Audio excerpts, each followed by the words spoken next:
Yo, Yo, my dude, what's what's going up? on?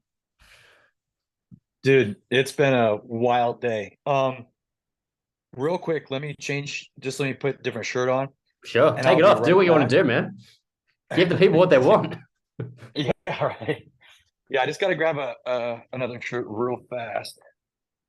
But yeah, man, can you hear me? Yeah, for sure. Cool. Yeah, it's been great, man. Like the fundraiser's gone really, really well. People seem to be really excited about the challenges and stuff. And I don't know. I think you saw I ate an onion, which was like I did see you pretty, eat an onion. You're a wild man. How was that? yeah. Oh, it was awful. It was absolutely awful. And like one point I was like trying to tell the story if I cracked my head in the UK and I couldn't think because like the taste and like my stomach and everything was just so brutal. It's just like, oh my gosh, like how am I? And then I thought to myself, like, I gotta eat this whole thing. Like, there's no way. So I was like, how can I shorten my story so I don't have to finish this thing? So it's just like, what I mean? This is It's my brutal. quarter of an onion story. Yeah. And Yeah, it lucky you was don't have to play a show tonight after that too. You might be wreaking havoc on your digestive system. oh yeah. Yeah. I mean, it was gnarly. I woke up this morning and like, obviously I had brushed my teeth last night and I brushed them this morning, I eat food and I could still like kind of taste the onion. So I was just like, oh my gosh, like this is Now it's just ridiculous. a And part then of you. yeah, and we raised 2,500. And so I had to dress up like The Rock from like that picture with like the turtleneck and the fanny Oh, pack. hell yeah. Strong look. Yeah, yeah. So I shot a little video with Winston. We got him a turtleneck and a fanny pack and a little chain How does he necklace. go wearing clothing? He's great with it, man. Like Yeah? yeah, he like I'll show it to him and like he'll be like, all right. He'll like walk up to me and he'll put his Pour arm out. up and I'm like, all right, you know what I mean? So he's a good sport, man. I'll tell you, like, I don't know if this angle is okay or if you want it like down further or is Wherever this all you're right? comfortable, man. You look great. It's just Okay. beard. It's all beard. That's it. Yeah. Which if we raise 5,000, then the beard goes. And then if we hit 10K, JB's gonna do a tattoo of the heart support logo on my wrist, He's which not a tattooist. he no, no. He's going to tattoo something on your wrist, whether it turns out the Heart Sport logo or not. Right, right. Yeah. So it's just been cool, man. Like it's been really fun and I'm enjoying like just being active like that. And I did want to pick your brain about something and we can talk about it another time or whatnot. But Dude, this you is, you know, know what? Do you want to just start? Like, we can just talk. This is a very casual, easy conversation. I think they're the best ones where it's just bros chatting out, man. cool. So Yeah, we, let's do we'll, it. we'll just kick off and you can ask and talk about whatever you want as we go. So take it away. I love it. Yeah, man. So, heart support's growing in a bunch of different ways. And one of the things that we're excited to do is like, because heart support, the way that we meet people is through music. Yeah. That's like really the reason why I started heart support was like I was touring and I was going from, city to city every night. And I would go to the merch table and I would talk to our fans. And like some of them just wanted, pictures or something to sign or just to say how great the show was. But then there'd be people that would show up and be like, hey man, like this particular song has kept me sober from my heroin addiction for like 6 months. Like I'm in a sober living home and like me and my mates, like we wake up every morning, we listen to Composure and like that's what kicks off our day. And then I would get stories of like being sexually abused or my mother passed away or like all these like really challenging situations and very personal stories and like traumatic experiences and just how like music connects to them and like Yeah. and the power of music and what it made them feel. And I think that like it was almost like I got so tired of hearing the struggle and thinking to myself, well, here I am talking to these people and fans and I can relate to a lot of stuff. I mean, I grew up, my parents got divorced when I was really young. I lived in lower income housing for a little while.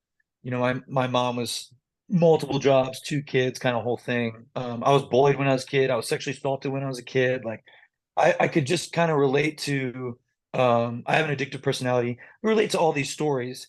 And so I'd be able to like connect with our fans in that moment, but then like I would go in my van or my bus and then they would go home to like the same situation. Like Yeah, nothing for sure. really changes, right? Like and I always say like I'm a firm believer like nothing changes if nothing changes. Like if we can't do something about a situation or we don't have the appropriate resources or tools or we don't take action, like we're still gonna kind of be stuck, right? Yeah. And I think that community is a really great first step for us to engage our mental health or engage whatever situation we're in and be able to speak up about it, just verbalizing it, just admitting something or recognizing something and somebody saying, "Hey, I understand," or "Man, that sucks." Like sometimes just someone there to listen. So I was like, "Man, what can I do to to give back to my fans that would actually benefit them?" And so that's where heart support kind of came. The vision of heart support came to my mind, and I remember I was in Chicago and we played back-to-back shows with a band called A Day to Remember. We were on this tour with those guys. They just popped off, like every single date sold out, which was like a first in a metalcore, industry, for like little punk rock kids like us. And I was just thinking like and praying, and I was like, dang man, like this is so cool. Like how can I give back to my fans? And I got the vision of Heart Support, which is an online community. So anybody can go there from anywhere in the world, and you can either sign up anonymously if you want, if you feel comfortable. You're like, hey, I don't want anybody to know who I am, or I don't even want to put my name on anything. And you can share your story. You can talk on our support wall, and we have thousands of people that go there, and people will, respond to your story, and hey, like I went through the same thing, and this book was really, really helpful for me. Yeah, that's it. Or like this, like I go on walks, or I do this, or I journal these things.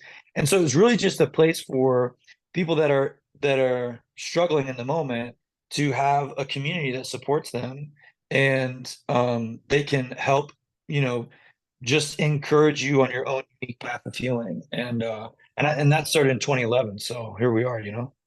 That's wild. What's what's been the biggest change you've seen in your life since starting it? Oh man. Like The obviously it's biggest grown, it's change. become a business and it's its own entity now that you have to kind of like what always I always think this like I'm fairly like entrepreneurial. I'm always like, oh, this would be a cool thing. I have this idea to do that. And then you're like, oh, that takes so much work. So like the little dumb idea I have then grows. Have you found that same thing being like what was a really cool idea to start with has now grown and it takes a lot more time and effort than you anticipated? Oh, absolutely. Yeah. I mean, there's a team of staff that we have, and there's a team of volunteers, and it is very much structured, and it kind of has to be structured as a business. Because if you want to have an official 501(c)(3), um, that's official with like the IRS. Like you have to have a board of directors, you know what I mean? And like at first it was like, yeah, let's have some people come to this website, and like Yeah. after my shows, I'll get on and I'll say hello and like we can talk. Yeah. Now it's like, no, you got to have a treasurer, you got to have, executive director, property, or production manager and or project manager. So it definitely grew into this real thing. And there's so many different like facets within the organization and leadership roles. And yeah, I mean it's a real operating like organization. And it's cool because you know what we're doing, even though it's a lot of work, because like we're not a nonprofit that like spreads a message, and then when people come to us, we're like, okay, you just go here or go there. Like we're actually building a community of people and having those really difficult conversations. And we're not professionals, and we don't claim to be professionals, because in reality, we don't want to be professionals. We want to be just humans Yeah, to relatable. humans. Yeah, for sure. Right. So, I mean, we have weekly meetings, we have staff meetings, we have board meetings. We like this thing is just it's definitely a lot more than what I guess I anticipated. But what's cool is that like it's not the Jake Luhrs show. Like it's not about me. It's about this community of people and where it goes is like where they've grown it to go, you know. So it's Yeah. like I'm kind of it's it's it's like the opposite of what an actual business how it runs almost, where it's like here's the product, this is the product or service, and I'm going to fine tune it. It's more like this community is building, and oh well, like they've created this group and this group needs this, you know, or Yeah. this group is doing this type of thing. Let's maybe create an event around that, or you know what I mean. So it's kind of catering to them. What do you think are the biggest opportunities for it going forwards? Like, so for me, it's this. We just talked about you're doing this like fundraising mission right now to try and raise some funds here to allow you to create more support and fund like staffing and teamwork and those type of things. What are your short-term goals and what's the long-term goal here? Right. Sure. That's a good question. So short-term goals is being able to um support the staff that I have so that you know I can pay for the mouths that are working for me, right? So that I can pay and support them. Yeah. The next thing that I really want to do that I think is a very small goal is we have a great community of people, and people are getting help. We have resources. We have other organizations that we do connect with, um, that are there in case people are like, yeah, I want to try that or I want to give that a shot, you know. But what I would like to do is we have so many great volunteers who like walked beside us for years, and I want to create these small community groups. So, for example, let's say you struggle with abusing alcohol, right? You're going through a really tough time, you're going through a divorce, and you start to realize that alcohol is becoming an issue in your life. And you just want some support. You just want to talk about it. You want to share about your divorce and where you are right now.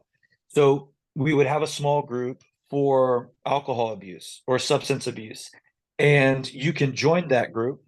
And what I want to do is I want to take some of the donations that we are getting here on this fundraiser and put some of our volunteers through schooling so that they can be certified mental health coaches. And Yeah, then that cool. way we have like a legitimate certified mental health coach leading that small group. And we've got mental health exercises because we have some professionals on our board and staff that can create mental health exercises that these certified mental health coaches can implement in the small groups.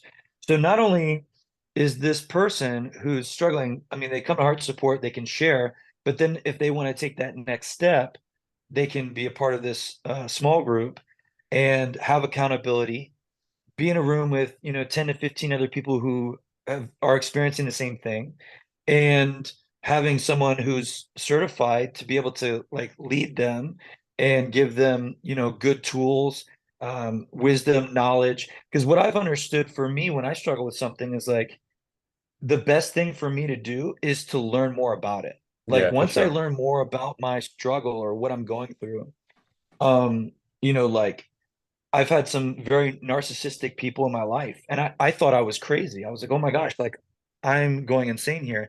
And I bought a book on narcissism, and I learned about what the type of characteristics, attributes, and struggles of people that deal with narcissism, or people that are maybe with someone who is very narcissistic.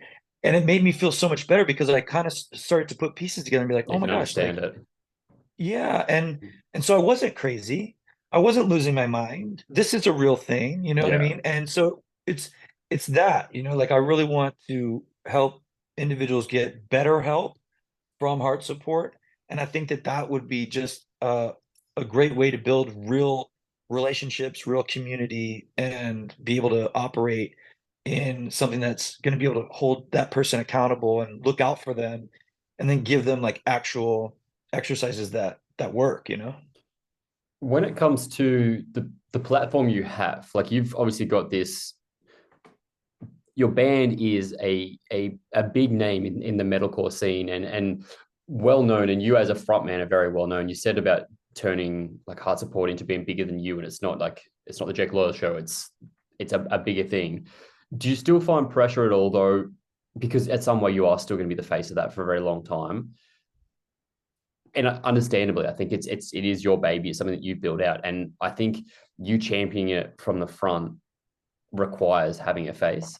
Do you feel pressure on that one in your like stage presence, your day to day? Do you find it hard to stay on top of that and be as contactable as you are for people who want to reach out? Like, do you feel people come to it being like, I just want to talk to Jake, or they actually have a problem they want to talk about?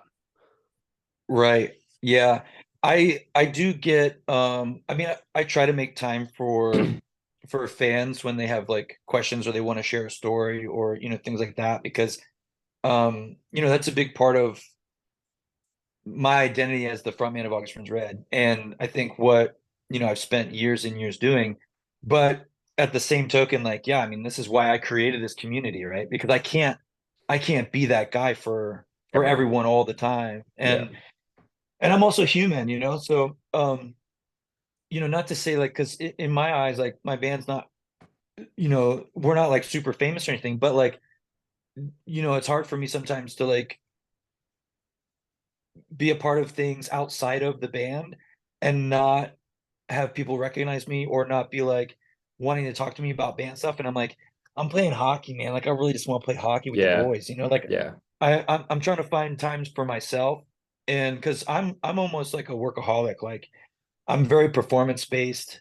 I love to get things done. I love to grow things. I So feel you, it's really baby. important. I get it. Yeah, it's really important for me to like say, hey, Jake, like in my mind, like, hey, you really shouldn't get this involved in this particular situation, or okay, this isn't exactly what you need for rest right now, or things like that. But Yeah.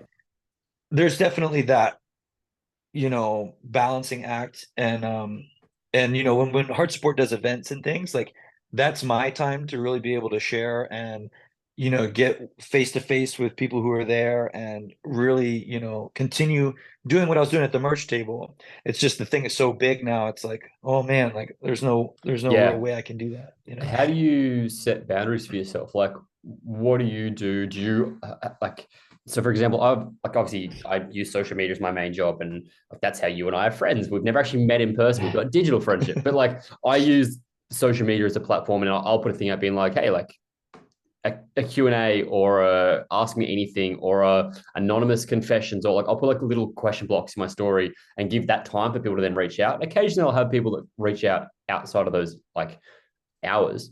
But that's when I try and go, cool, I'm addressing this now. You've got my undivided attention. And over the last few months, I've really noticed that become a thing where I do it. People influx me with either problems or concerns or issues that they want to talk about. But for the most part, then they leave it be. How do you go about setting boundaries or allowing people to use your time when you're ready for them? I mean, I think I'm still learning this, to be honest. You know, that's a good question. I mean, I try to limit more of the time at night, like because I used to just grind all day, and it was Yeah. like, okay, dude, like, you know, um, and that was actually one of the things that I wanted to talk to you about because, I think that with Heart Support's growth and stuff, like I kind of wanted to do like a live stream thing where I think would be the time where it's like, okay, this is the time that I set aside exactly for this, for Yeah. the cause, you know what I mean? And then it's like, okay, that's it. Like once that's turned off, like we're not doing that. And one of the things that I do personally for myself at night now, because I had gotten so overwhelmed and I just burnt myself out. I had a heart support festival that I was running. I was working with heart support. I'm the owner of my own gym, Your Life, um, part owner of an airsoft production company, and then I had the band and then my personal life. So I like burned myself out and I was like, oh my gosh, dude. So my rule is when I get home and it's like 5, 6 o'clock, I start to like just slowly stop. Like I'll put my phone on just no, Do not disturb. not disturb. Yeah. Yep. And then I'll get in my pajamas. Like I wear a hoodie and I wear sweatpants. And what I've realized for myself is that if I physically do something, it it it like supports my mental state to go, oh yeah, that's right. Yeah. We're done now with the day. Like, that's just gonna have to wait, you know? Yeah, And it's what I've good. also realized is like there's always more to do. There's always stuff that's always gonna need to be done. And so like why not can't that wait until I'm ready to go back to work, you know? Yeah. And sleep is so crucial, man. Like, if I can't sleep, like on tour, it's like sleep is brutal. It's so hard for me to get good sleep. Oh, I can And imagine, man. so I have to, and that's a completely different lifestyle, man. It's like when are my pockets of rest? Because it's not gonna be 9 o'clock at night. Yeah. I'm on stage ripping a show, slamming energy drinks, screaming for 85 minutes a night. You know what I mean? So it's like Yeah. that ain't working. What is your sleep hygiene? What do you do? So talk to me about like on the road versus at home. You said like at home you go vacation mode. Have you seen Brooklyn Nine-Nine, by the way? Do you watch that? Cool, cool, cool, cool, cool, cool, cool, cool, cool. Dude, when you said it like vacation Terry, but when he's like when he's putting the hoodie on, he's just on vacation. That's exactly what it reminded me of. What I are love your that show. things at home versus on tour? What's your sleep hygiene like? What's my what like?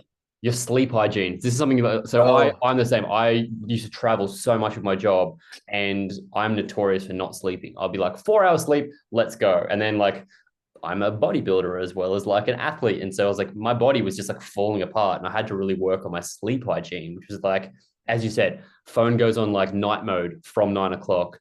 I don't look at screens for 45 minutes before bed. I put on something mindless to watch before I go to sleep. I have like yeah. my magnesium and L-tryptophan tablets I take to like start my body winding down. I have this like whole thing I do in order to make sure each night I sleep as well as I can. What do you do? Yeah.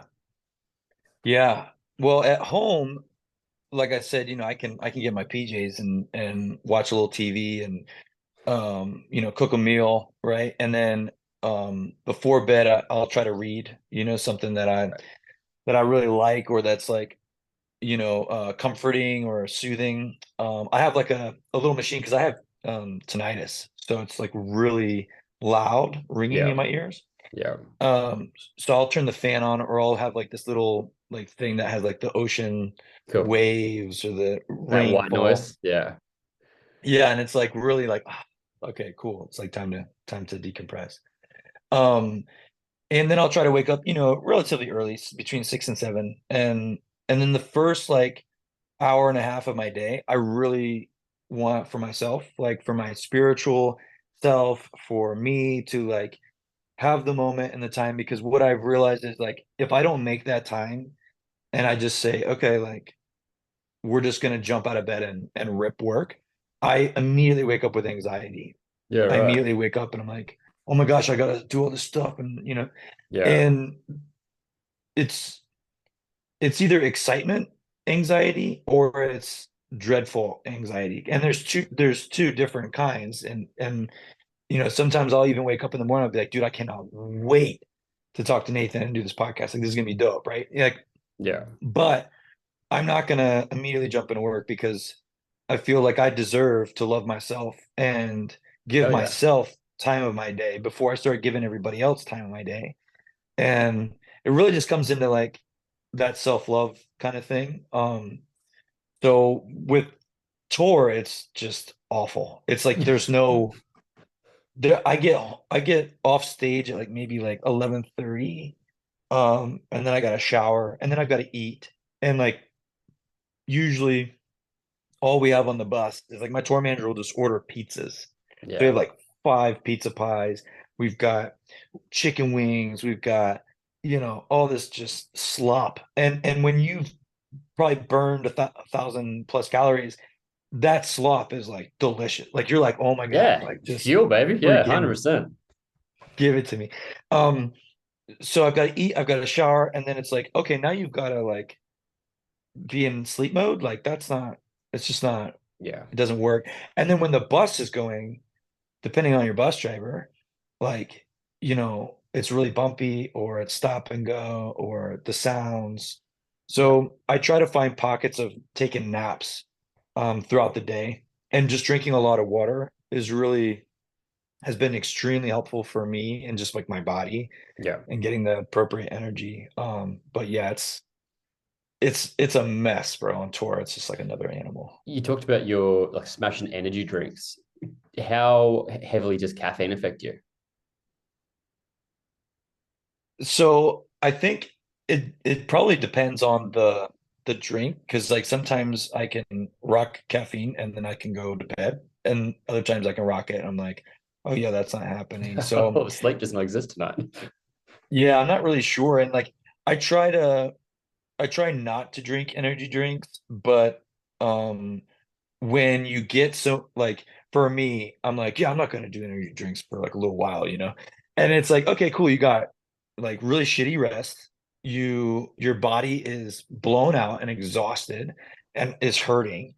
And you have to do sound check, you have to do meet and greet, you have to get yourself some food, you've got to handle all the business meetings with heart support and the gym. Yeah. And then at 9:20, you got to go on stage, right? And so I'm just like, when it gets to like 9 o'clock, I'm like, yeah, I'm gonna I'm drink just gonna this, you need know? that for 1 sec. Yeah, yeah. That's the thing. I Yeah. was talking about this with Lane, my business partner in Milestone, about caffeine recently because he's detoxing from caffeine. He goes through every few months, he'll do like a detox for like a week because your body becomes accustomed to caffeine in your system. And one of the things he was saying is like he notices when he first gets back on, he's like, oh, I have to have caffeine no later than like 1 p.m. because caffeine has a 8 hour half-life. So 8 hours after you have it, you've still got half of that is still in your system. So if you're having like an energy drink at 9 p.m., you're gonna get that buzz there. But then at 4 a.m., you've still got half that caffeine in your system, still like ticking away. So I've had to be Oh my like gosh. really strategic. It's so hard for you when you're on tour. Like you're playing these shows, you need the energy at such a later increment. But it's so interesting to me being like hearing stories of people being like, I don't know why I can't sleep. Like, stop having Yeah, you're caffeine like, at 5 p.m. yeah, man, it's just a different animal, you know? And it's like I'm the type of guy that like if I'm gonna do my job, like I've got to do it right, you know? Like 110%. Yeah. I was raised to like probably kind of slightly an unhealthy amount of like you're doing that wrong. You know what I mean? So now in my adult years, I'm like, oh, I've got to give it my all, and I can't leave anything in the tank. So like when I'm on stage, like JB, my guitarist, is always like, dude, we have a massive light show. You don't have to run around as much as you're running around, you know? And I'm like, you don't get it. Like this is what I do. This is part of Who I who I am. am. Yeah. And these people are paying like, I mean, they're paying like $35 for a ticket and they want to see a show, you know? So I've got this little battle going on in my mind for it. Um, but yeah, I mean, it's, it works. And it's working. It's just, there's definitely like little things that I need to change. It's a work in progress too. Right, right. Like I'm trying to get like chicken salads instead of eating wings and pizza, you know? Yeah. So I'll like eat that, I'll slam that, and then I'll be like, all right, cool. Like I'll have a slice of pizza, you know? But yeah, it's a mess, man. I think that's one of the things I hear most from the people we talk about, or the more people that talk to me when we're not doing podcasts. Because most of the people that like we meet at shows, band stuff, will do like the breakdown stuff, and then they'll be like, "Can we talk about the gym after?" Sure. Once we're off camera, we talk about it. But it's crazy to me how many people in the rock world are so invested in their fitness and their health because they realize how important it is to them, but they just don't know what they're doing. They don't know how to support themselves in that physical health space to be able to do what they do better on stage. Yeah. Yeah, and the worst thing that can happen is, you're lifting like a schmuck and you pull something or Yeah. whatever. And then it's like, cool, man, go run around and Yeah. Good luck with be that lower back ridiculous. industry. Yeah, yeah. Yeah, and like I've had things where, there's like tearing, like a feeling of like something tearing in my knee Oh, and my meniscus, my back, like I've gotten like shooting pains up my leg and like it's just wild and you start to think about that too, like as you progress. I mean, we've been doing this for 20 years, so it's like holy cow, like I can't even like it blows my mind to say that. But It's a wild yeah, like thing rest. thinking you've got fans that are 20 years old too. You've got fans that are literally the age that the band is. That's so cool. Yeah. Yeah, we have like, we do our meet and greets and stuff, and we have like, hey, this is my wife. Like, she doesn't really like your music, but she's here to support me, and this is our son. And I'm just like, what the heck? Like, you guys got Yeah. full-blown families coming or something. So good, man. It's pretty cool. But yeah, like fitness is so important for me. And it's just very therapeutic. Like it's so good for my mental state. And when I commit to exercise and working out, it's yeah, I wanna aesthetically be pleasing to myself. Like I want to look good for myself, but and I also want to look good for, being an entertainer Yeah. on stage. But like really when I get in the gym, it's like, man, this is for me. Like this is for me, this is my time. Nobody is gonna get in the way of that. And it's like just an act of self-care and love. And mentally I feel so much better after I do it. For And sure. so 100%. I'm just like, I'm like, dude, the physical, the mental, like it's together, Yeah. How do you find with your life, your gym, how do you find training in there when again you're a personality, you're a presence, you're someone that people know? Do you find that interrupts your workout at all? Or is it are people pretty respectful and let you do your thing when you're in there? It's a mixed bag. It depends on when I go there. Yeah. Um, yeah, it's tough. Like sometimes I just put my ears in, and I may not even be listening to anything. It's just It's that's a my symbol of safety like net. I'm out. Yeah, Yeah.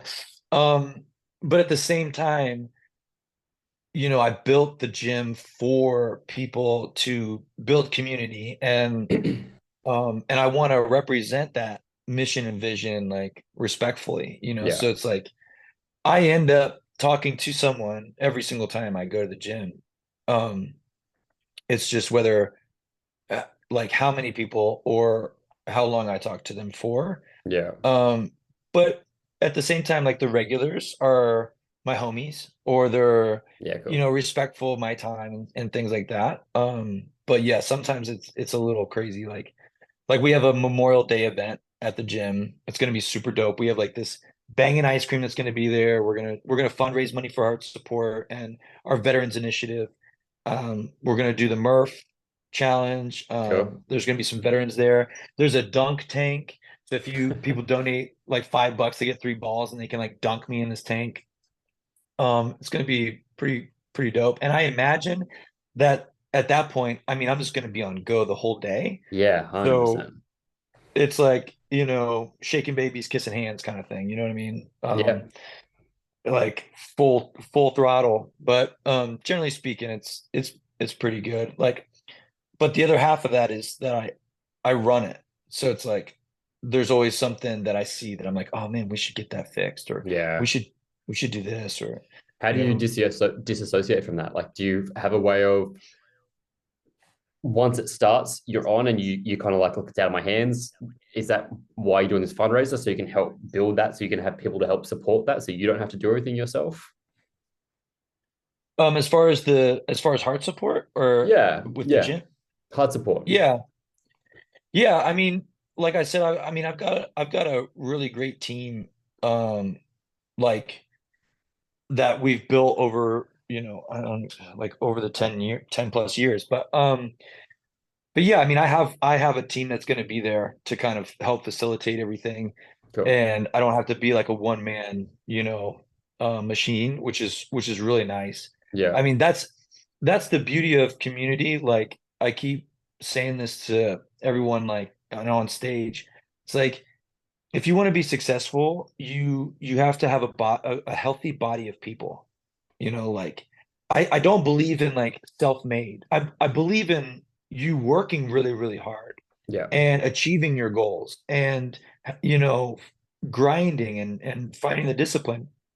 But I believe that if we want to be successful in growth, we have to have a healthy body of people that are going to work with us. Yeah, And fully. I and the reason why I believe that is because I've seen it in everything that I'm a part of in my life. So like being a band, I'm a screamer, I'm a vocalist, right? I'm not a drummer, not a bassist, I'm not a bus driver, I'm not a merch guy, I'm not a sound engineer, light engineer.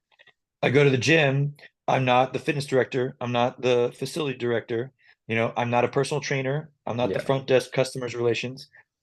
And then, heart support, it's like, dude, that whole thing is a community. Yeah.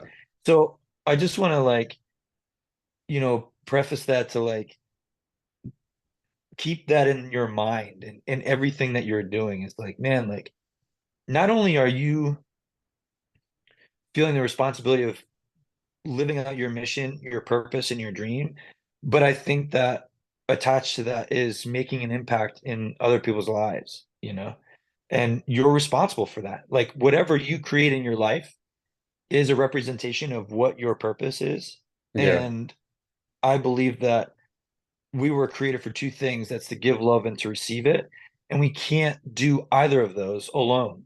Like you can't give To no one. love or you can't receive it if there's nobody in the room, Yeah. right? So like that's I think part of like the core purpose of my life is to enrich the soil of community and their growth is my reward. Like I'm here to create that and help cultivate that so that other people can grow and we all flourish. We're all gonna, prosper and be successful. I think we're also very much like a product of the people we surround ourselves with. Like there's a saying there, and I'm going to butcher this, but it's like we are the sum of the five people we are closest with, or something like that. How do you go about surrounding yourself with the right people? Like, was that something that you innately had that you kind of like associated with like-minded people, or was that something that you've struggled with over the years of like finding the right friends or support network around you to help breed the best version of yourself? Yeah, dude, that's such a good question, man. And it's been difficult for me because I've worked very, very hard to be the man that I respect.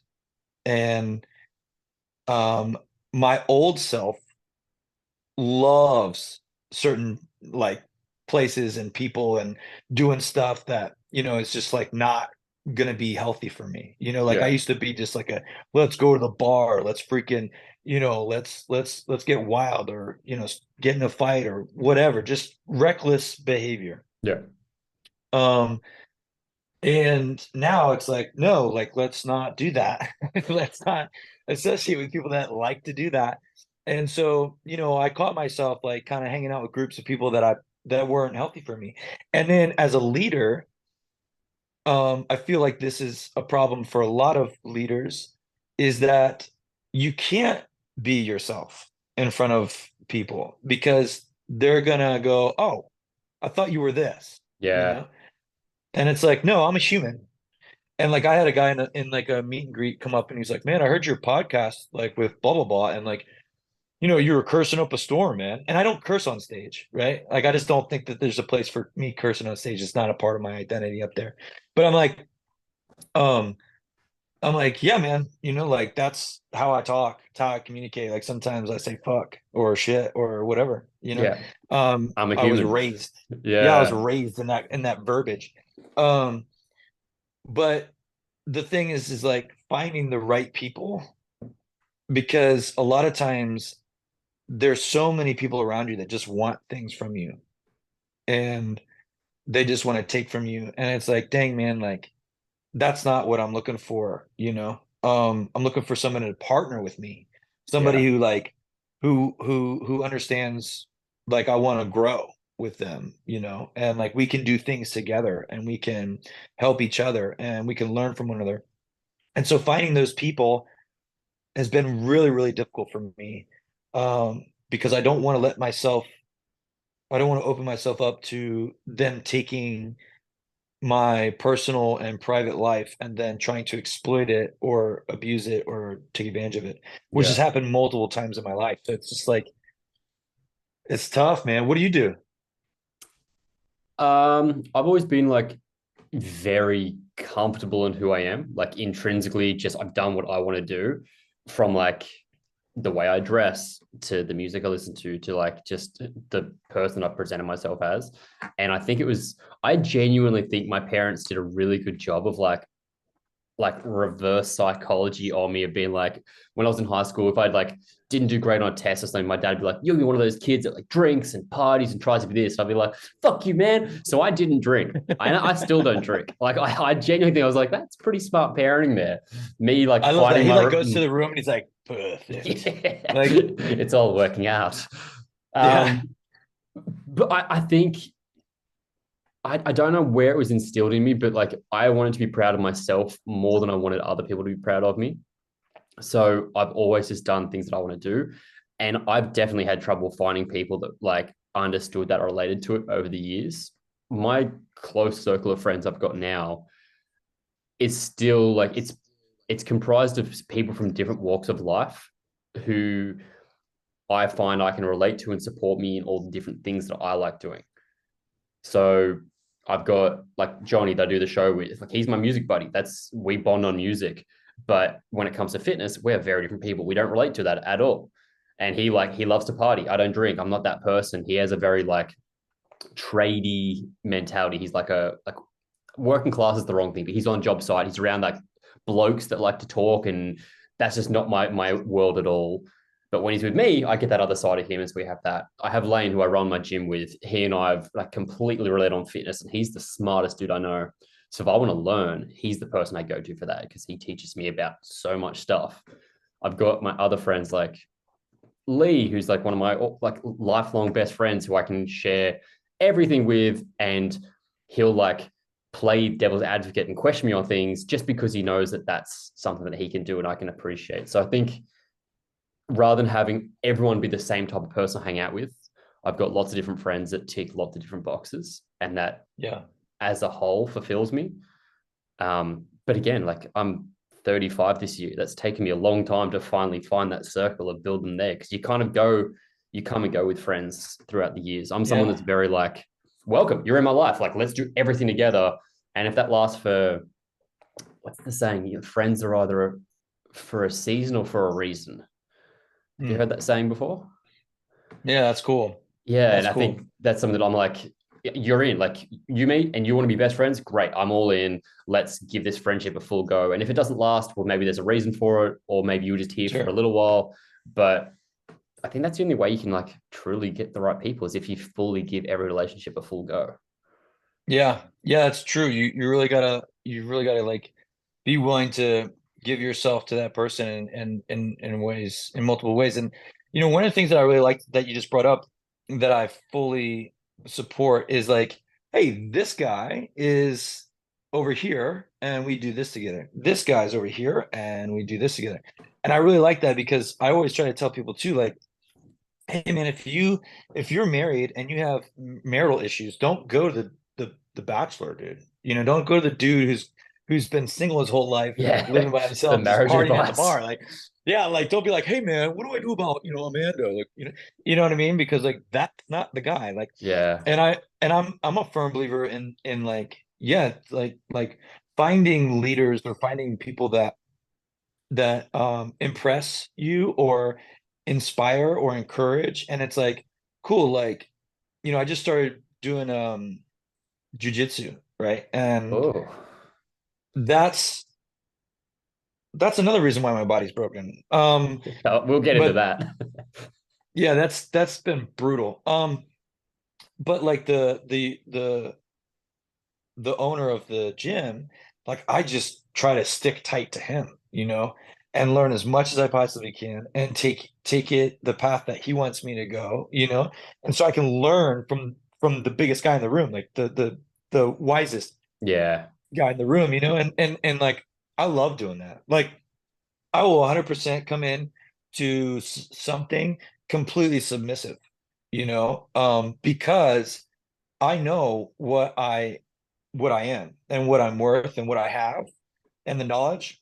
And so like I want to learn as much as I possibly can so that I can become greater or stronger or more capable. You know what I mean? Yeah, for sure.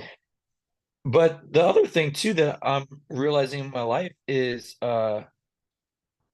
growth is like so let me give you an example real quick. So like I walked into my gym and my facility director's there and we were gonna have a meeting. And I walk in and I'm like, hey, are you ready for a meeting in like 10 minutes, 15 minutes? And she's like, is it good or bad? And I'm like, it's both. Like it's a meeting. Like it's Yeah. both. And I walked away from her and I could just feel like her just getting all tense and anxious. And a voice hit me in my head and was like, hey, like, don't say bad to her because like she was raised her whole life saying that's bad, this is bad, you're bad, this is, you know what I Yeah. mean? And it's like, dude, it's not bad, it's growth, Yeah. right? That's a great way to look So at it. like, yeah, so like I walked into the office and I sat her down. I said, look, nothing is bad. I said, there's three things that happen in this gym. I said, there's good things, there's great things, and then there's growth things. So those are the three that we're going to always be talking about, And it's all G, And baby. yeah, yeah. And I was like, I'm realizing that like my failures or like when I mess up or when I make a mistake, it's like, dude, that's just an opportunity for me to grow in that area, and be able to like become stronger from that. Yeah. And I think a lot of people are starting to see it that way too, because like we used to always be like, oh man, I'm suffering and like it's painful. And it's like, yeah, it is. Like I'm not negating that something sucks or that it hurts or that it's traumatic. But I'm saying what we can do is we can try to shift our perspective slightly and go, okay, what am I going to do with this? I'm Yeah. going to choose to use it as a way for me to progress and learn from these things. And it's almost like society tells us like we can't make mistakes. And if we do, we can't tell anybody about it. Yeah. And all we show is that we know what we're talking about. Everybody knows what they're talking about. Go on Instagram.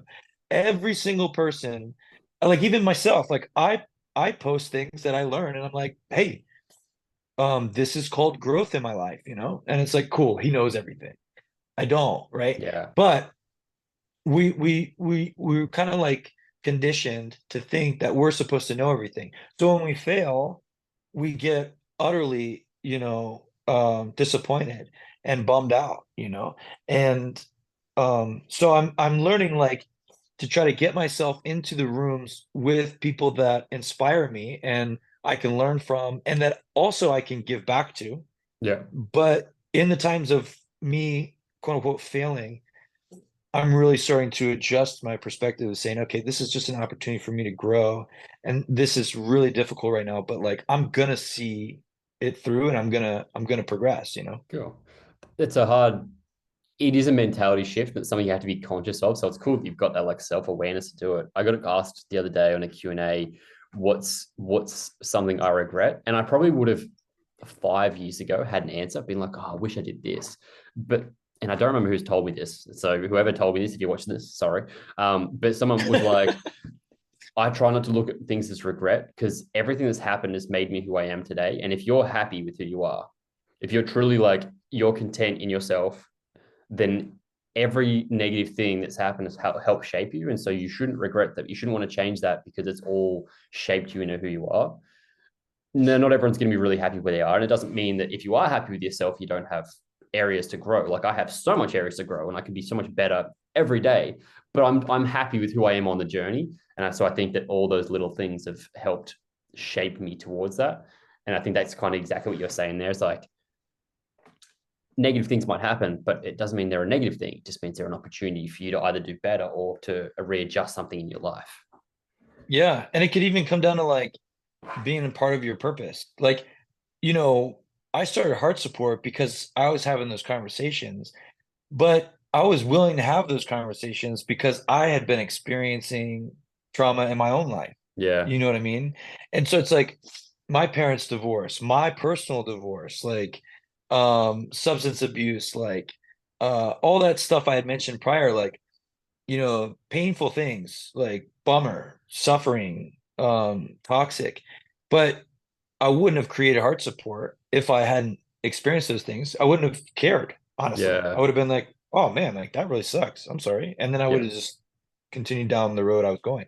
So I think that, and I went through like a gnarly divorce in 2015, which is actually what got me into working out at the gym.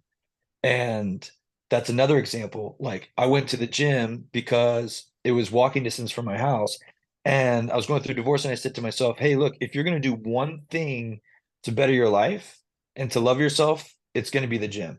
So I would at least go to the gym every day to get back on my feet. Yeah. And the gym that I was working out at had these beautiful York dumbbells, the Legacy collection. Yeah. I know the ones. They're so gorgeous. And I was like, oh my gosh, these things are dope. And I was just working through my pain, working out and exercising through my pain. And when COVID came, that's when I felt called to open my gym. And so the gym that I would walk to every day was closing. And the owner was like, hey, you're going to open your own gym. Come in here and buy whatever you want off of me right now before I ship it all away. And so I actually bought the Legacy Sick. collection of those dumbbells. So now I go to my gym and I lift these dumbbells and I'm working out. I did it today. And I'm working out with these dumbbells that carried me through my pain. And Yeah. had I not gone through that divorce and felt that pain, I wouldn't have, picked up these dumbbells and I wouldn't have opened a gym. And it's like, man, we can use that pain, we can use that suffering, we can use that struggle for something so much greater and You just something don't know that it at the feeds time. us. Right. And it can Yeah. feed us so much joy. And it's like, holy cow, like, look at the lives that are walking around in my gym that are learning how to love themselves, learning how to, they're going through their pain or they're getting healthier, they're making best friends or they're sharing about their mental health.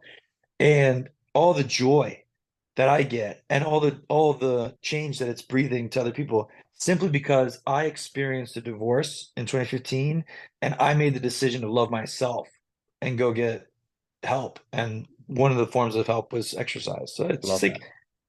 it's just super cool how that can happen, you know? You said a second ago about um, being able to relate to people because you've gone through trauma yourself. Do you ever find it hard talking about that trauma now, or is it something you've done so many times that it's kind of just part of the process and you understand that, or is it still something there that you like? I don't need. I can listen without having to relate with my own trauma. Is that something that you struggle with at all, or are you happy talking about it whenever? So I have a rap sheet, bro. Like there's so much that I've experienced and so like some of that stuff I can definitely talk about. Yeah, And I think in my opinion, I think that it's healthy for us to have conversations about the experiences that we've had because I feel like the more we talk about it, the easier it is on us and the more comfortable we can get with the reality that that's the reality, right? yeah, Or that that was the reality. And so, that's kind of why it's like heart support, in my opinion, is really important because 3 out of 5 people who need mental health help don't actually go and ask for it. Some people are scared of therapy. Some people don't want to really talk about it. So it's a bit easier to have that what I call like a first touch type of situation where you can just type out your story yeah, anonymously to a bunch of people who are going to encourage you, right? Doesn't matter the color of your skin, doesn't matter who you're in love with, doesn't matter what you believe in, doesn't matter what you've done or what's been done to you, you're accepted at heart support. So it's like there's literally no judgment here. yeah, And you can just share. And I think that opening up and sharing about it is good. So with certain things I can, and with other things, it's a little more of a challenge. Like, a few years ago, my dad tried to commit suicide, shot himself. And um, that was really, really challenging for me. And so the song Ancestry and the music video is about that situation and how difficult all the emotions and all the feelings, all the things that I was feeling in that moment. Um, and one of the ways for me to find healing was to write the lyrics for that, and then to record that song, and then to have a music video about it. It was like yeah. my farewell, like, okay, man, like, Catharsis. you know, yeah, and so everybody processes differently. And so like, I can sit here and I can talk about that. Now, what I will say is some I don't know how much I believe what I'm about to say, because I'm still on this journey, but like I think that there's some trauma that we experience that may never go away, but we can minimize that. Yeah, We can minimize it in our life. we can say, hey, look, we're going to go through a process of healing. We're going to work on these things. But it's a scar. We're always going to look down and we're going to see it, and it's going to be there. Um, but it doesn't mean that it has to have any type of authority or power or be a part of our identity, Yeah. So like I think that's really important for people that are listening, like that might be struggling with something. It's like, hey, it may never ever go away, but it could definitely get way smaller in your life, It also can you know? be proof that you're bigger than your trauma. Like you are bigger than what's happened to you. And that's a really, it might not seem at the time, like when something really bad's happening, that can be a really hard thing to look at, being like, this is going to be who I am. But it's actually like, no, no, no. Like, give it time. You'll be bigger than that thing that's happened to you. And that's a really empowering thing. Absolutely. And so, like I believe that like when you're going through something traumatic, it's good to feel those feelings and to let it out. Yeah. But and that's what I'm saying is like the more we talk and we just converse about what we've experienced, we're letting it out still. Like there's still, if there's something there and you get it out, like you're still letting all of that feeling and thoughts, come out. And then if you hear from another person, they give you some wisdom or they give you like an idea or comfort. It's like that's fuel for the soul. Like that's love. Like that's Yeah. that's a thing, like that is a thing. And as much as you're pushing out the negativity, you're also bringing in the positivity when you're being consoled or, loved and encouraged by somebody. So it's like, again, I just feel like community is just so important. And I think for people who are struggling, we're like a medic station. Heart support's a medic station. You don't have to be there forever, but it's Yeah. just there for you if you need it. Like, dang, dude, life sucks. That just happened and that royally sucked. I'm gonna go over here and I'm just gonna be part of a community. It's gonna help me get on my feet. Oh, good. You know what? I've done my process. I feel really great. I'm gonna go back out now. Cool, dude. You know, Yeah. That's like, it.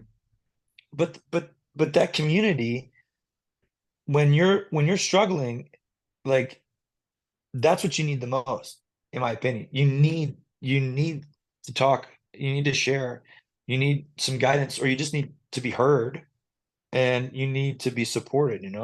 I don't know, man. I just think it's important, man. I 100% agree with you. When you said before, talking about ancestry, writing the lyrics to that, Yeah. with with ABR, you guys are known, obviously, you've got different members that write different parts of the songs for everything. I think that's a really unique thing about your band. How do you find performing the songs or the ongoing yeah, performance of the songs that you write that have special meaning to you versus translating someone else's journey? Now, you guys are obviously a really tight band as people, and I think that's it actually shows as well, not just through social media, but as you guys on stage, you can see that you all genuinely love each other and you're a really tight group, and I think that's super cool. So maybe this is something that you can answer easily, but how do you go performing someone else's message versus something that you've written yourself? Yeah, that's a great question. So the way that it works is all the lyrics that anyone writes in the band, usually it's Brent, myself, and Matt, come to me and I get to read them. And if I don't resonate with them, like we're not going to use them. Okay. And it's not like a rude thing. It's just like it's an honor thing. It's like, hey man, I don't vibe with that at all, Yeah. or maybe that's like a little too political and I'm like, I really don't want to do political stuff or whatever. So I have to resonate with the lyrical content. And a lot of times I can, because I live with these guys, like Yeah. I've seen some of the things they're writing about, and I'm like, dude, I I want you to have this song or I want that Yeah. lyric. Like I want to represent that experience for you. That's an honor thing for me to do. But on the flip side, it's like, no, I can dig this, or I can take the lyrical content and I can kind of resonate where it's like, oh, that reminds me of this in my life. Now, the really cool thing, and then we'll record those songs, right? The really cool thing is that through the years of playing, let's say, Backburner, right? That song has, when I'm performing it throughout the years, has meant something different to me. That's cool. I've been Yeah. able, yeah, I've been able to like cling on to it through my divorce. I was able to cling on to it when my dad, did what he did. And, like there's different times where like the song, the meaning of that song or certain lines of that song can resonate with me on different ways. It's wild. It's like it's still alive That's in my good. life, even though we wrote it, 10 years ago. Yeah. Have you got a song that sits and is probably the most emotive for you in your catalog? And is it one that you play, or is it something that you don't replay because of that?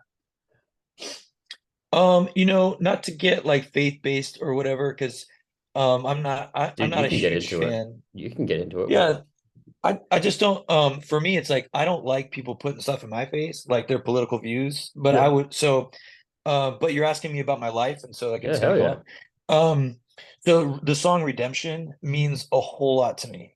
And the reason why is because and that song is about me giving my life to Christ and God, and like forming a spiritual relationship with God, right? Yeah. And the reason why it means so much to me is because I didn't really have a dad growing up. Like my dad left when I was young, and um, my relationship with him was not very healthy or even much of anything of huge weight. Like I love my dad, and I've for years just honored my dad, always wanted him to be proud of me, but he wasn't necessarily in the home because my parents got divorced. Yeah. So I was looking for a father figure in like any older guy. I was like, dude, like there were guys in high school that I looked up to, and I was like, man, like I want to hang out with them because they felt like they would protect me, or because I would get bullied and beat up a lot, like get my head slammed on desks and just choked out in the hallway, like just gnarly shit. It sucks, man. And so I was always trying to find somebody that was like that could teach me something, or like how Yeah. to be a man. What does a man look like, you know? And so I went on this crazy search of like, what does a man look like so that I can understand what I'm supposed to be doing here. You know what I mean? Um, and I just got to this point where I was like, you know what, man? Like this is jacked. Like, dude, all these people that are here are drunks, or they're just not very respectful, or Yeah. they're living a shitty life, you know? And so I was just like, dude, I think I'm pretty much done here, man. Like I'm ready to tap out, you know? And so I was like, God, if you're real, like you got to show up in my life. And it was a weird thing. And I felt this feeling, and I didn't go to church. I didn't like church. Um, I'm just now starting to appreciate church because I there's one that's connected to my gym, Cool. and they're just good people. But I was like, man, I just wanted something to support me. And so this journey that I've been on, where I just am very intimate in prayer and journaling. I love to journal. And I think that God is really important in my life. And so that song is what that represented, was like me feeling like I wasn't worthy, or I didn't have enough, or I should just not be here, Yeah. and desperately asking for something to show up, you know? And I was like pretty nasty about it, honestly, because I didn't like God. Or I would hear like Christian artists get on stage and be like, Jesus loves you, so you should love Jesus. And I'm like, who the fuck is Jesus? Yeah. And if he loves me, why the fuck don't I feel it? You know? Like, and fuck you for saying what I need to be doing right now. Because it's just like, I don't need that. You know what I mean? I don't need religion. I need something that's real. So, so that song is like probably the number one for me, because literally my life is has changed dramatically because of that relationship. I'm not verbally abusive like my dad was. I'm not narcissistic like other people that are in my family. I've been able to hold on to this faith in times of like divorce and all these things that I've experienced. Yeah. And so it's just been a big part of my life. But I mean, that's my story, and you know, that's how I've experienced my faith. And people, obviously everybody has their own stories on that kind of stuff.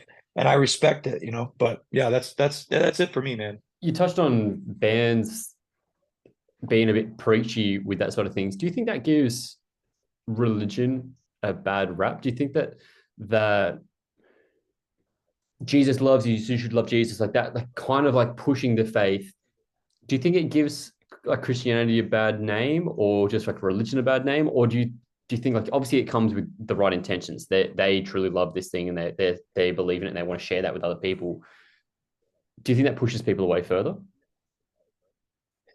I think that that style of communication um probably does communicate well with a small amount of people versus having a relationship or investing in individual people. So for Yeah, me, it's not necessarily about quality, quantity, it's quality. And I think that that's where that style of communicating can become about um, quantity and not quality. And it's very challenging necessarily for me. I mean, and to each his own, everybody has their own way of, sharing their life or the gospel or whatever. But for me, it's like there's like 1,500 people in the room. So, and if I'm going to speak for God, that's a pretty like lofty thing. yeah, So, I don't like to do that. I'd rather get off stage and like if I pray on stage or whatever, that's my own thing. And then that's what I'm doing. And if people want to appreciate it or not, whatever. But when I get off stage, it's like that's the time where I can talk to somebody and get to understand them, even yeah, understanding how they operate and how they communicate, because some people communicate differently. And what I think is what I'm learning about my life is like I believe that there is a gift, and that gift is the authority to speak to me. So, Nate, like I'm listening to what you're saying right now because I've given you the gift of me listening. yeah, Now, you've earned that. You've earned that gift from me through your actions, right? So I may not have earned the gift of speaking to 1,500 people about a very intimate, private, personal relationship with Jesus Christ. Like, yeah, you know what I mean? And so, like, what happens when you try to do something and that person hasn't says no? yeah. Thinking about the Like, look at it hostility. that way, right? So, yeah, so I just don't want to do that. It's kind of like politics too. Like I see that with politics. Like I see people that I love and I don't agree with politically, and that's fine. But I see them posting things, and I'm just like, what do you like? I'm not sure if I understand like what your intention is. Are you trying to win me over?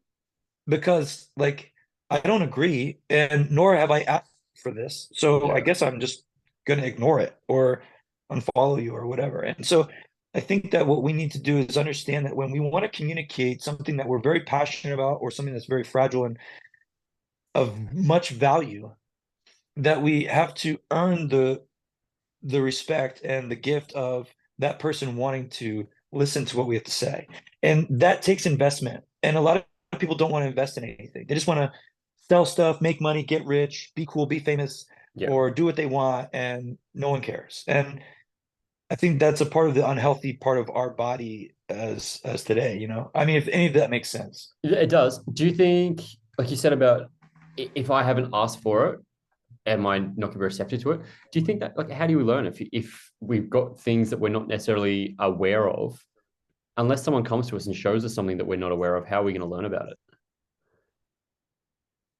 Yeah. No, I think that's great. Like, um, I think it's like this. I think it's in, conversation, Do you right? think it's more I like the think that bypassing conversations, listening to you talk to someone else? I get what you're saying. That was more of just like me thinking out loud there was, I think some of the things that you learn in life is hearing someone talking about it. And maybe they're yeah, not preaching at you, but they're talking about it. So I think using your platform on stage and like, I'm aware that you're a Christian. And I think most people that are fans of the band would know that through some way or the other. But I right. think maybe that then allows people to come to you and ask those questions if they're interested in it.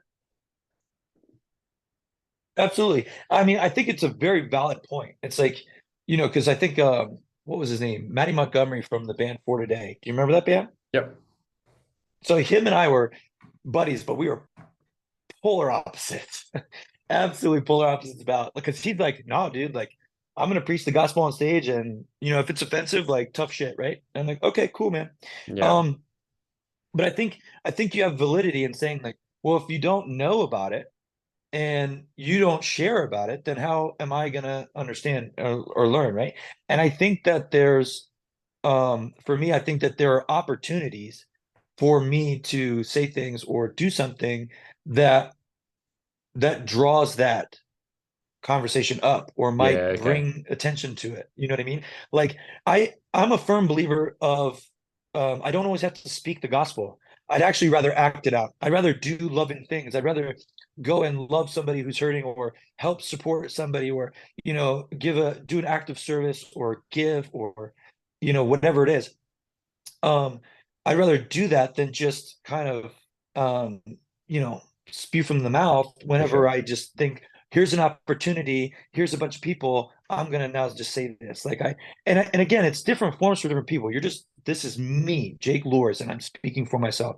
But like, I have a devotional. I wrote it several years ago, and it's on Amazon, and all the proceeds go to heart support, but it's literally a devotional. It's a 27-day thing where you can read scripture, and then there's my story of certain things, and then like a little questionnaire thing. Give it And a proper plug. Tell people what it's called. okay, so it's called Mountains. And you can get it on Amazon. I think it's like, I don't know, less than $10. And again, all the money goes to art support. But I talk about my divorce in there a little bit. I talk about just some intimate things in my life, because I think that the scripture is important to me, and I want to be vulnerable and transparent with people when I share it. So I had that book, and people buy that book when they want to learn more about that from me, right? Or they ask me questions, and I'm an open book with that. Yeah. Um, but I feel like I'm responsible for what's coming out of my mouth. So I really got to be careful when I'm like, because I don't want to push people away from God, Yeah, I get that. I don't want to I don't want to be the reason why somebody, you know, they get burned by something I say, and then like 10 years down the road, somebody's like, dude, God's done this in my life. And they're like, yeah, fuck Jesus, man. Like, because you know what? That's trash. He's garbage. And it's like, Yeah. oh my gosh, like I am the reason why this person isn't wanting to feel an unconditional love from a God that loves him. Like, that's, you know what I mean? So I'm not the preachy type from the stage. Now, if I go to an event and I'm talking, that's a little bit different, because they're inviting me there. And They're as you like, what's said, your it's talking story? about Right. your life, not just your music, it's your life. Yeah, I get that. Right. And the rest of my bandmates, I mean, Matt and I are the only Christians in the band, which is fine. But I, being the front man, I represent those dudes as well, right? Yeah. So it's like, I don't wanna start getting on my own rocker and being like, yeah, God, they saying all this stuff, and they're like, what are you doing? Like, Yeah. Yeah. we don't subscribe to that. Do you find it that hard at all? Like you said, like it's fine that they don't have the same faith that you do. Does that ever become a sticking point? Is that something that do you feel like you want to convert's not the word I want there, but like bring them around to your perspective for their own, as I guess you'd say, salvation? I mean, yeah, absolutely. I mean, I think that that's something that I desire people to have, the relationship that I have. Yeah. I Okay. mean, I'm not selling a product here. Like, what do I get out of someone, you know, learning about God more from talking to me? I don't get anything. I don't get, God's not like, hey, here's your 10%, you know? Yeah, that's such an Um, interesting point.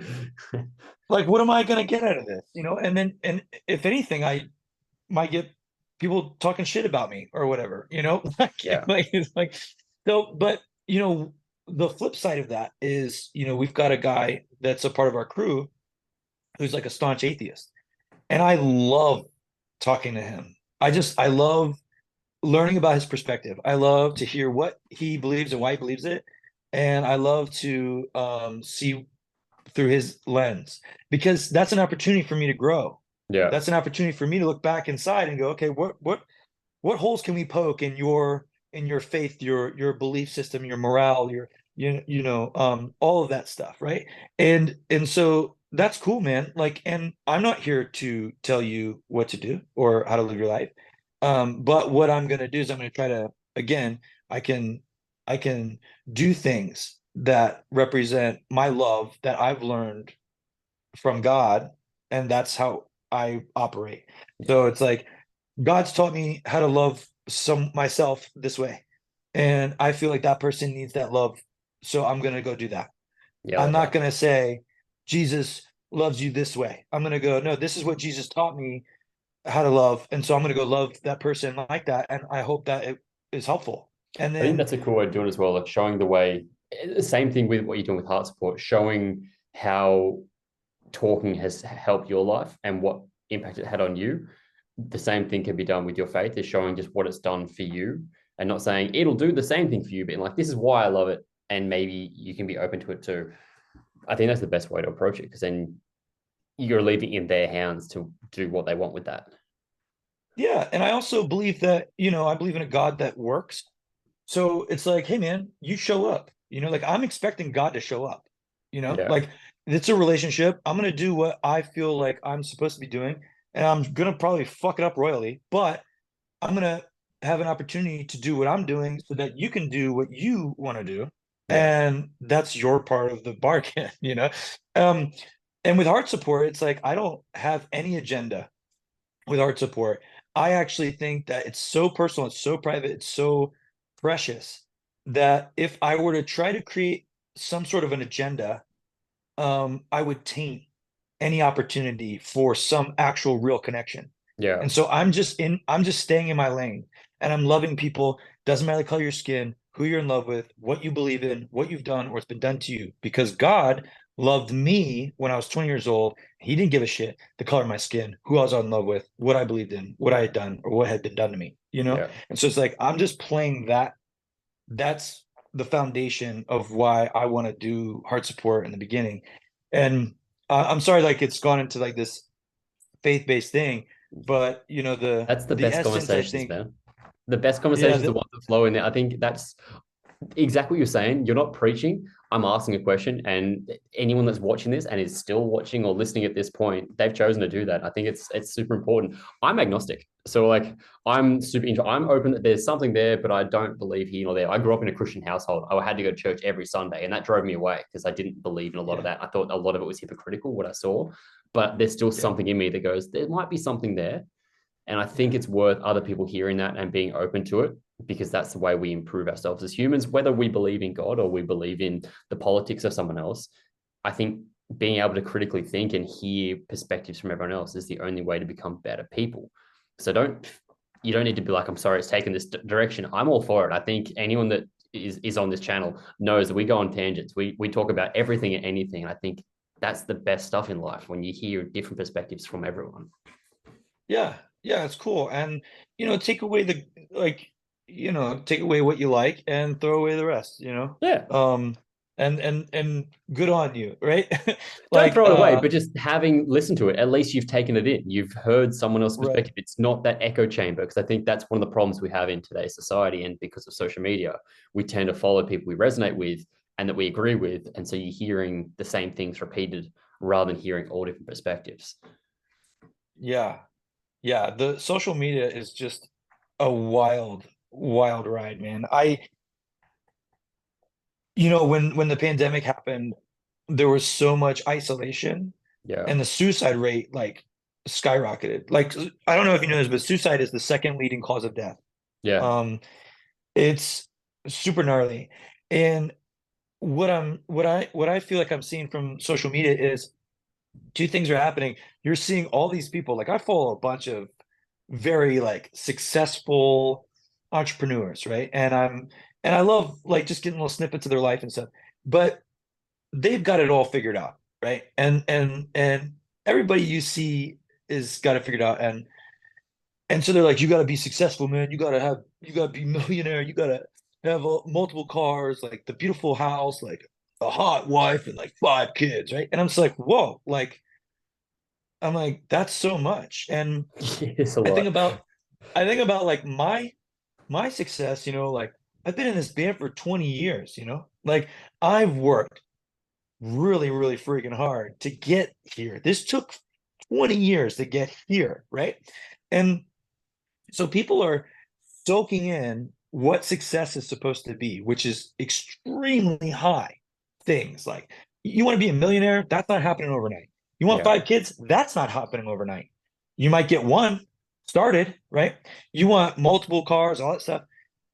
And so people think that they're supposed to go out and do this. And then they order stuff on Amazon and it shows up in 2 days. So Yeah. what's happening? You want to be successful, which the world's telling you to do, and to be there, it's going to take you like 5, 10, 15 years. But the world's also telling you that you should have it in 2 days. And so what is left? Failure, shame, depression, sadness. I'm not good enough. I'm not Yeah. doing it right. I'm not gonna, all that stuff. And then what do you do with that? And it's like, what are we doing right now? Like, and we don't ever talk about mental health. Nobody wants to donate. Nobody wants to get involved. Nobody wants to open up. Nobody wants to, talk about their feelings because it's all what men do or whatever. Yeah. And it's like, it's a formula that's really unhealthy, man. I think it's up to the individual. And like I said, that's what this whole call was about to start with, was to talk about the fact that you guys are fundraising for heart support. I haven't said this on this call yet, but I'm joining you in and I'm matching. So up to the 5K donation, everyone that donates from this, the link will be down below. I'm going to be donating up to 5K, the same thing that Jake's doing there, because we've used this channel when we've said this so many times, when we've touched on songs that touch on depression or self-harm or hurt, that we want to be somewhere that people can come and talk to. And this for me is like putting my money where my mouth is and showing like this is something that people really need to invest in and work on, because nothing's going to change if nothing's changed, as you said at the start of the chat. So I think this is a really good opportunity for people to get there and actually help contribute towards better mental health for everyone, and allowing a place for people to do that. I think it's really cool that you've created this space. I'm super proud of you, not only for Thanks, using man. your platform with the music stuff for good, but just like actually working hard at that for something bigger than yourself. So I'm more than happy to get behind it. Yeah, I really appreciate it, man. That's huge. Thank you so much for doing the match donation, man. Like, and just doing this where we can just have a conversation about heart sport because, you know, there could be people that are listening right now and be like, man, like, I really do just need to like let this out right now. And it Yeah. doesn't really matter, whether it's heavy or small, like, and just go to heartsupport.com and, Yeah, we'll put the link down below as you well. know, Anyone that wants to go jump straight down into that, they can check that out. yeah, yeah. So it's super cool, man. I'm just I love it because I feel like, I think about like when I'm old and I'm like on my deathbed, and it's like, man, like what matters to you most when you're in that position? Is it going to be the money? Is it going to be the houses and the fancy cars? Or is it going to be like the change that you made, the impact that you made, Yeah. and the lives that you've impacted for good? And I think that like I'll say one more thing about community and then I'll Go for digress. But like it. I just like, you know, somebody's raised with an abusive father and their father is extremely verbally abusive and manipulative and they are raised that way. And then they get into a relationship with their significant other, their partner, and they communicate that way. And then that gets really, really toxic, right? Yeah. Now, if that person chose to go to heart support and just talk about the relationship that he had with his dad and how verbally abusive it was, and then went on and did some therapy, maybe read a book, did some things to get healed from that, and learned that there's a lot of power in his words and how he speaks, and started to communicate better to his significant other. And now there's love there, there's respect, there's honor, there's boundaries in communicating. And they grow and then they get married and they have a family. Now that man is not raising his children nor his partner in this toxicity that he was raised in. You're Yeah. literally changing the course of generations. You're changing the course of not just your life, but the lives around you, and you yourself are going to feel better. You're going to have more joy. Your partner is going to feel better. They're going to have more joy. Your children are not going to be raised in the same toxicity. So like, and that's just all about community and having an opportunity. And if we can have that opportunity at Heart Support, that's what I want to be thinking about when I'm in my deathbed, Yeah, you know? I love that. I love that. I want to finish this off with a very important question. Now, you said when you hit, was it $2,000, you'd be shaving the beard, or 2,500? So at 2,500, which we just hit, I dressed up and my dog Winston, who's a French bulldog, as The Rock, and we went to my gym and lifted weights. The shaving of the beard, we've got to hit 5,000, and I think we're at 2,700 right now. We are going to hit that. People get behind that. Before you get rid of it, talk to me about your beard care, because it is a mighty, mighty beard. Dude, what I realize is like when I look at you and I go like this, I'm just like this black outline. Yeah, the Like, beard just becomes part of it. yeah, like no neck.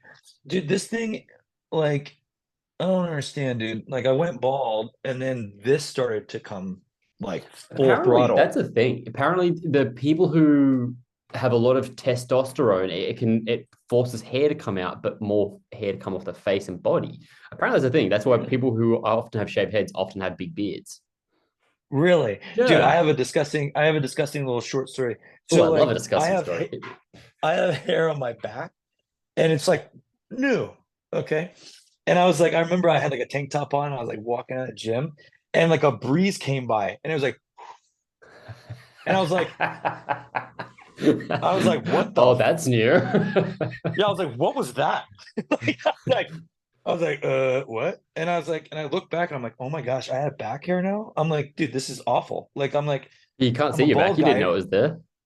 No, no, but it just like went in the, it's like, it's like, oh my gosh, it was awful. Anyway, so I've got this beard, and quite frankly, to be honest with you, I don't do a whole lot to it. I just kind of like let it do its thing. Does it Every grow once in a exactly like while, that, or do you trim it into that shape?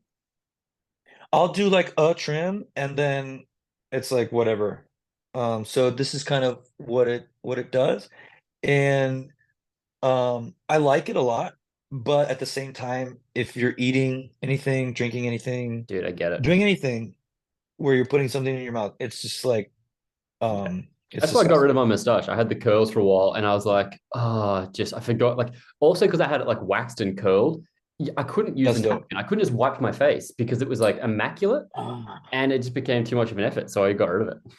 I liked it. It was Yeah. fun, but it was too much effort. Yeah. Yeah. I think I want to, so I'm going to shave the beard, but I have like kind of like a second chin type of thing going on here. So that's kind of weird.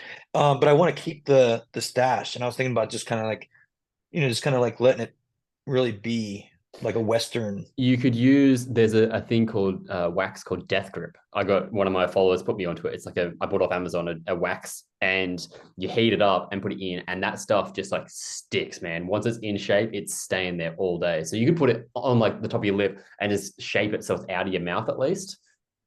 There's my hot tip. Death Death grip. Grip. I'm going to go buy some right now. Yeah, it was But it's so strong though. Like you use it, and as soon as your fingers are so sticky, you have to like get like shampoo and stuff to wash your hands before I could do anything else. But my mustache just wouldn't move all day. I could like swim with it and it would come out looking immaculate. I love that, dude. That's my tip That's for you. awesome. Well, It's I very hope that cool. you lose the beard, not because I don't like it, but because I want people to donate. Thanks, man. I hope so too. I'm going to miss it, but it's totally worth it. Give it like 2 weeks, you'll grow it back. Yeah. Yeah. Vitamin to dude, it's been such a pleasure having you on. Sorry, Johnny couldn't be here, sadly. It's just you're stuck with just me today. But Yeah, we'll have to do it again. And I can't say when we're coming to Australia, but I have a I have a I believe that it's going to happen soon. That's really all I can say. Like literally like it's like that's it. So that's enough for now. I might be seeing you soon. I hope so. Dude, it's been a pleasure. Thank you for taking the time. And as I Yeah, said, man. guys, jump on down in the link below. Support Heart Support. Support Heart Support. Yeah, stick with that. And I like it. you're doing great things. Thanks, brother. Appreciate you, man. Have a good Thank one. you.